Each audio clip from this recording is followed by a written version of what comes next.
Сәлеметсіздер ме балалар? Көңіл күйлерің қалай?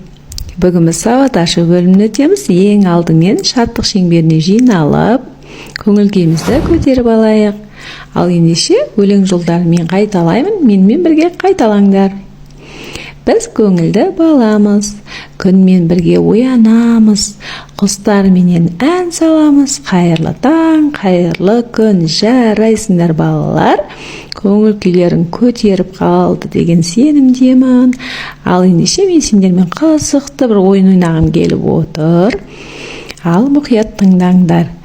Қандай дыбыстан басталып тұр деген ойын? Алма, ағаш, ананас, алмұрт, асқабақ. Осы аталған суреттегі заттардың барлығы қай дыбыстан басталып тұр? Мұқият жауап береміз балалар.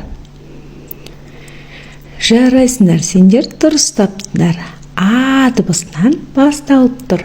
А дыбысы дауысты дыбыс. Ал қай жерде кездесетінін қарайық. Алмұрт, ананас, алма деген кезде а дыбыс сөздің басында, ортасында, соңында кездеседі екен балалар. Көрдіңдер ме? Ал ендеше а дыбысының бас әрпі және кіші әрпімен таныс болыңдар. А дыбысы ауыз қуысында айтылған кезде созылып, еркін айтылады. Ешқандай кедергісіз. Сол үшін де а дыбысы дауысты дыбыс. Біз оны қай үйшікке орналастырамыз? Иә, қызыл үйшікке орналастырамыз, себебі ол дауысты дыбыс. Балалар, жарайсыңдар. Ал сергіп алайық.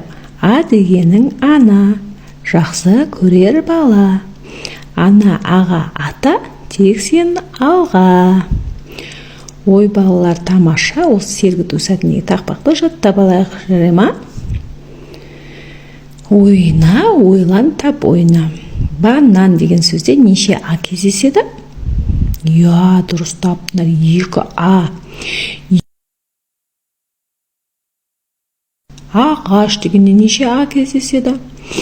2 а. Иә? 2 а дыбысы болса, 2 буынға бөлінеді сөзіміз. Асқабақ деген кезде 3 а дыбысы кездеседі, 3 буынға бөлеміз. Жарайсыңдар балалар, керемет.